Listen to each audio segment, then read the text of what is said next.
Hey guys, and welcome back to a new video. So this time I'm doing a portrait. It's a self-portrait. If you've been following along with my short little videos, I've been posting about this painting a lot, and it's finally time to share the entire process. So I started off with the sketch that I then transferred onto my canvas, and I did this with my projector and then using tracing paper for the face specifically, just because I had a lot of small details and that doesn't really transfer well with the projector. And then I moved on to my acrylic underpainting. Now I did make a separate video about the underpainting a while ago, but to give a quick summary, I did really thin washes of brown acrylic paint and slowly built that up until I got to the values that I wanted. And at the very end, I put in the very dark background that I was dying to have, so I just mixed out some brown paint and added a bit of black to really get that nice color. Once I had the underpainting done, I moved on to adding oil. So my first layer of oil is always pretty thin. It's more so I can just start putting down some color. I'm not too worried if the color isn't exactly right or if maybe the value is a little off. This is my starting point. So I like to work in these smaller sections, especially because this is somewhat of a big painting for me. It's a little bit easier just focusing on certain areas at a time, especially because I'm mixing bits of color as I go on.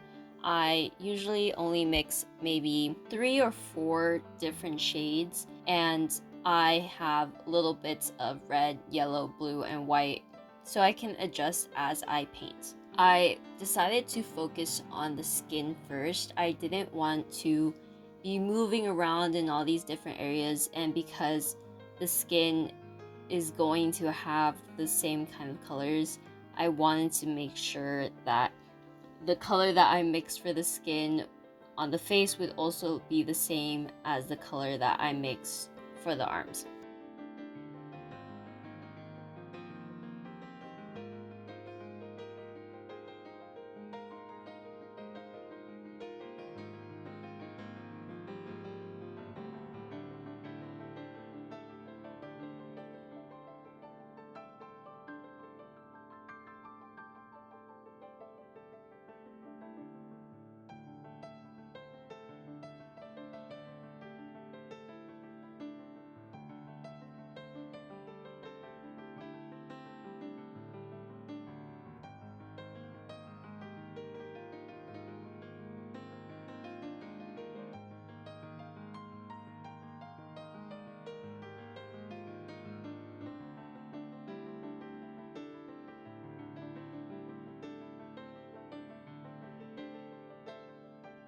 So this is what we look like at this first layer stage for the skin and a little bit for the pants. So in this second layer is really where I start refining both color and value as well as some shape. Here is where I really start adjusting and where I want to be a little bit more accurate. And now a little thing to note for me personally is I usually struggle with color a lot. And while I do understand the basics of color, something gets lost a little bit in the actual practice of it. So with this painting, I really wanted to take my time and make sure I was getting somewhere that I wanted to be. And sometimes that was just in pushing the color a little bit more, whether that's adding a little bit more red than I'm used to, or maybe making it a bit more purple, and just like pushing what I thought the color should be. So as you can see for the nose, I ended up going a bit red. And at first going that red or pink worried me a little bit because I usually never push my colors in that way, and it ended up paying off and I really like the look of it, and I just have to get out of my head a little bit when it comes to color, and that's something that I really want to try to get better at these coming years, is just color and working on that.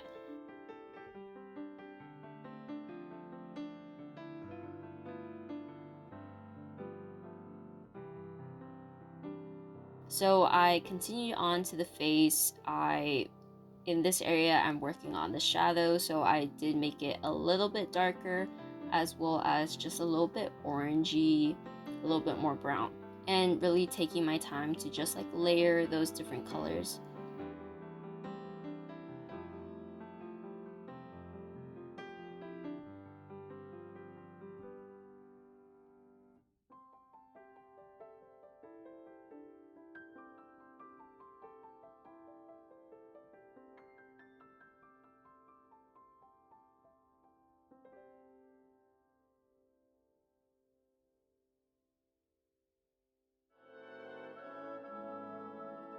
And then I went back into the lighter area under the eye, and I really wanted there to be some really nice highlights. I think I love seeing highlights against a very like dark background or darker colors. I really enjoy that contrast.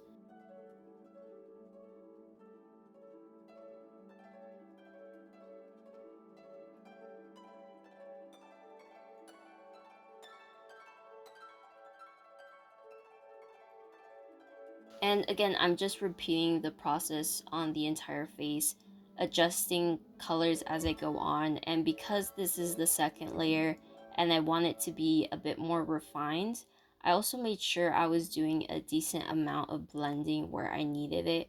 I wanted to start giving myself this sort of like smooth skin texture instead of like harsh lines, because that's personally just not what I like doing.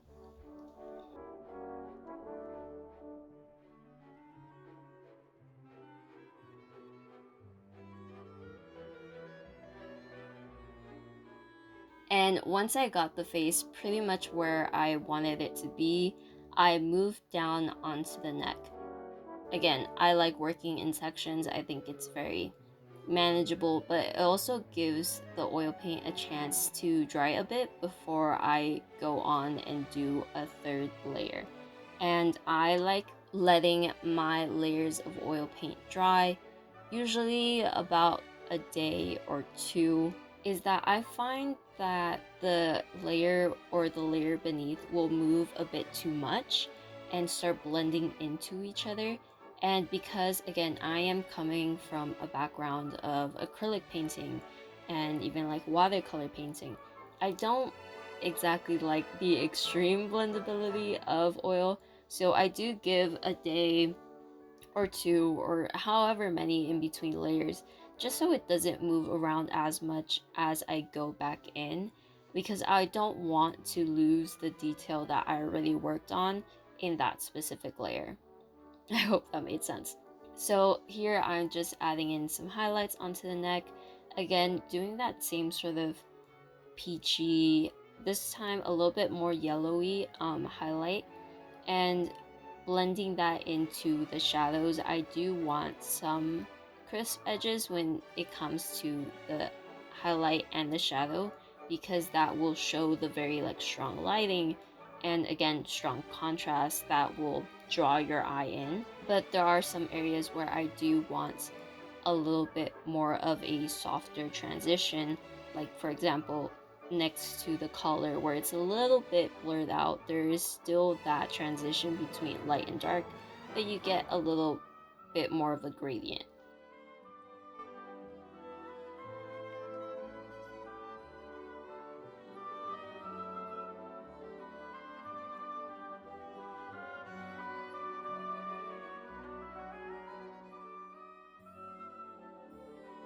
And then it came time to work on the arms again. I started off for the shadows with a bit more of a reddish brown.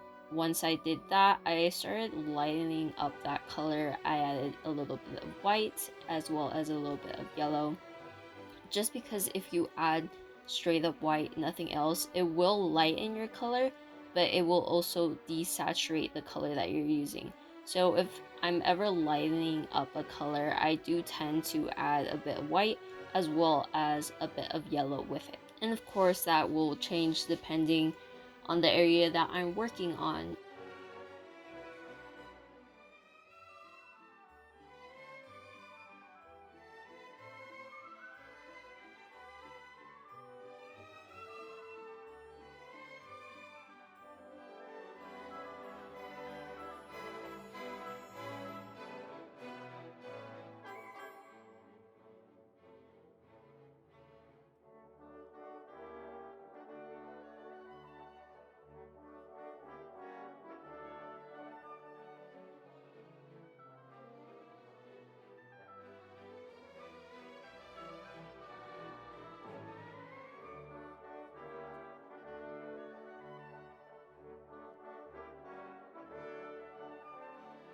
So once I did that, I then moved on to the face again, and by this time it had been quite a few days since the previous layer, and now is where I'm really just pushing details, pushing the highlights a little bit more, as well as pushing the shadows a little bit more.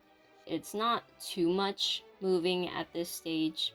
It's really all about refining, and at this stage, because I had the skin completely done, I went in and worked on the glasses because I didn't have to worry about blending it into the skin.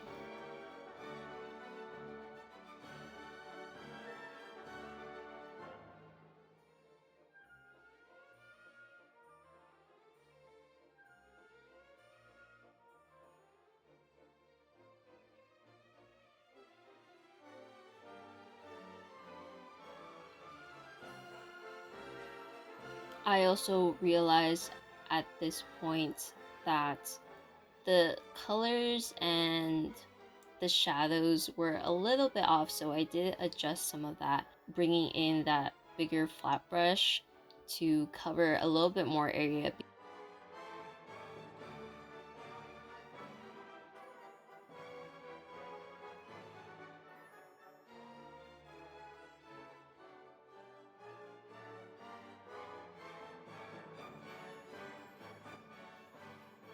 And then again, working on the third layer for the neck, so I did go ahead and adjust that, as well as bringing in some detail on the necklace and the earring.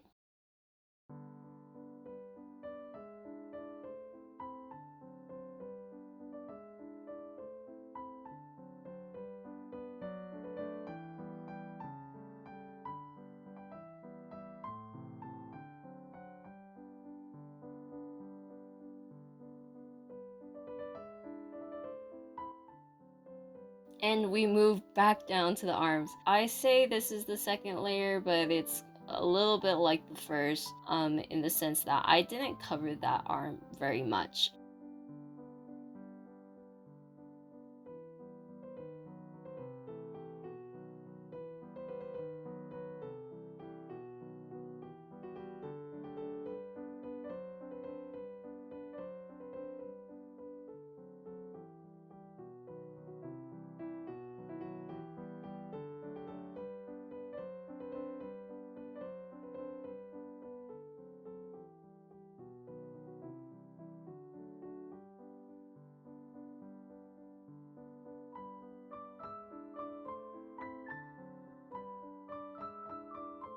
And then I went back in after a few days and started adjusting the shadows, started adjusting the form a little bit, and just watching that arm come to life was really fun.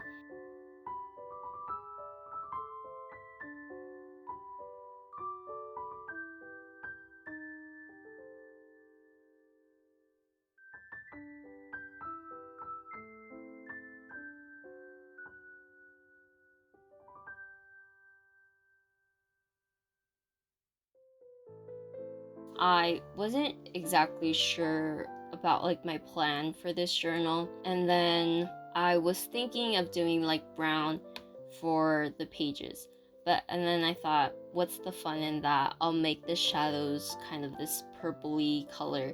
For the very light bits of the journal, I mixed that purple shade with a lot more white, but there was also a lot of bits that I didn't actually cover entirely with oil paint. I sort of just let the acrylic sort of sneak through.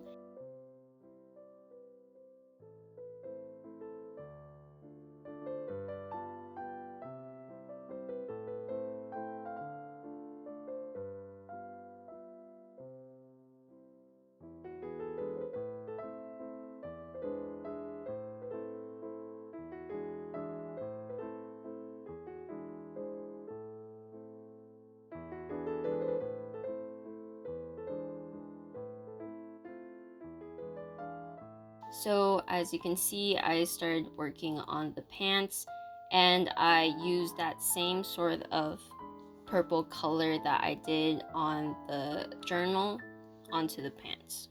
Now, the pants are a bit more of a toned down shade of that purple. I did try to make it a bit more gray, but I really wanted more of a cool tone to really contrast against the very warm skin that I had going on. And once I did that lighter value, I worked on introducing a bit more of shadows to get some more dimension after having painted most of the pants, specifically in that area, one solid color. And again, putting in more shadows after I realized that the first color wasn't quite dark enough.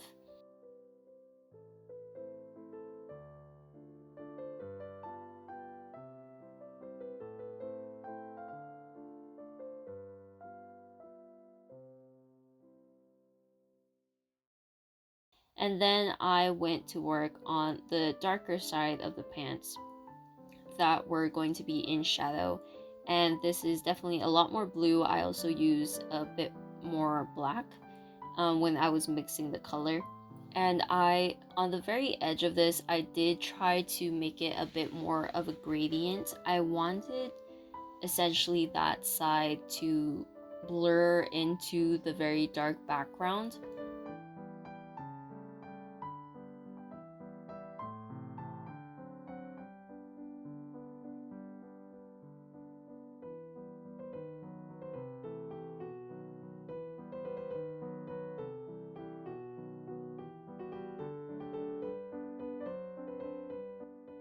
And once I had that very dark blue color, I decided to go ahead and use that for the shadows.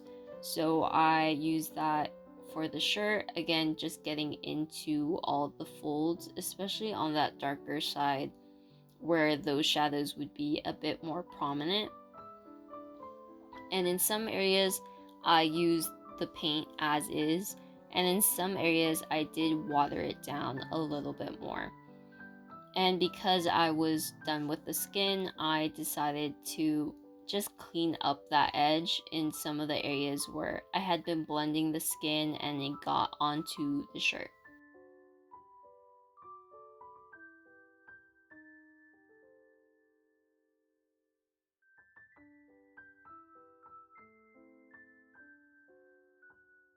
And again, as you can see, I'm using that dark blue for the shadow of the hair. I just really like that contrast between warm and cool. I think it's very interesting to see.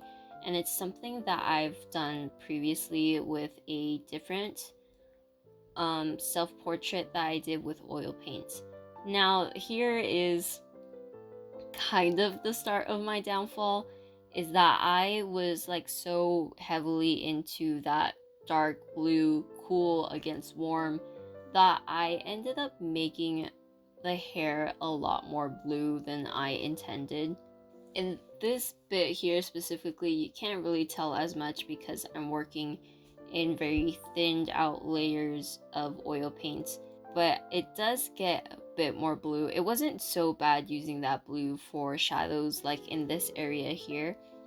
The the dark blue worked quite well, especially in the glasses, and blurring some of that dark blue with white, mixing that to make a really nice gradient. That worked extremely well. But for the rest of it, it was a lot more blue than it needed to be, and it just wasn't working. However, at this point, I was quite committed to just using the paint that I had put on. And again, I work with layers, so I wasn't too worried because I knew that I was going to have to cover this up with another layer anyways.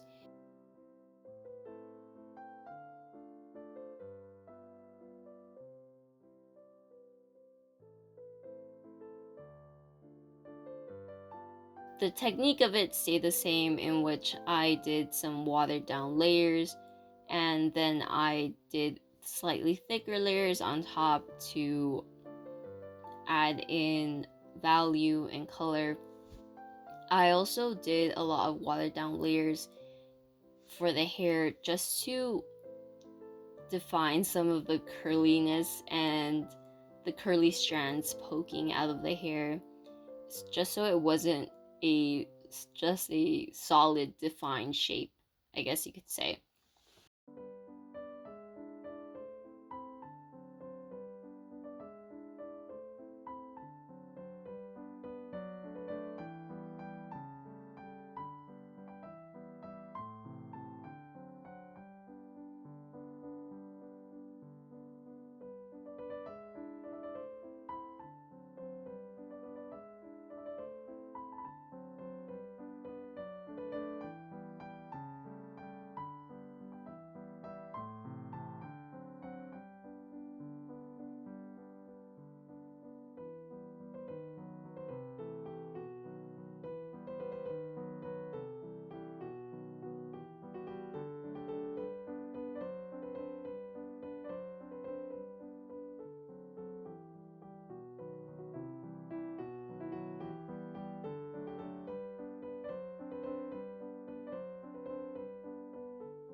So here you can see just how blue that hair ended up being, but I decided to move on from it at that point and go back to it later and move on to the shirt.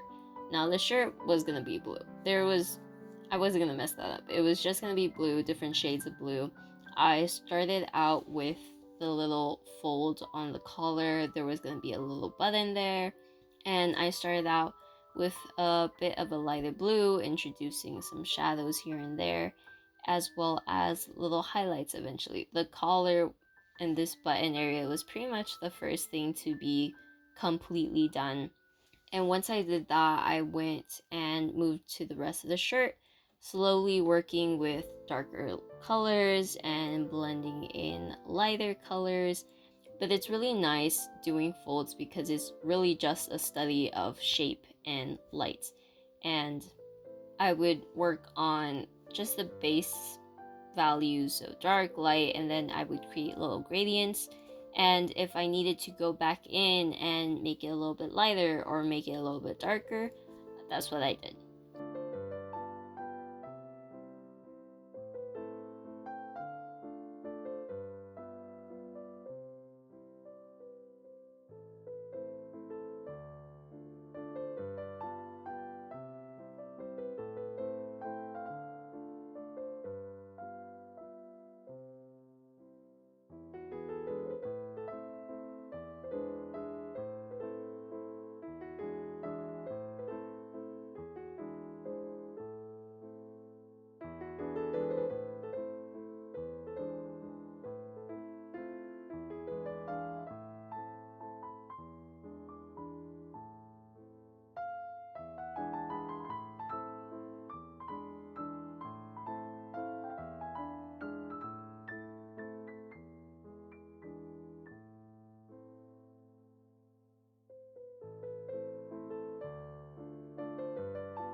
So after I finished the shirt, I fixed the hair, and you can see a bit of it in here. It's already a little bit more of a lighter brown.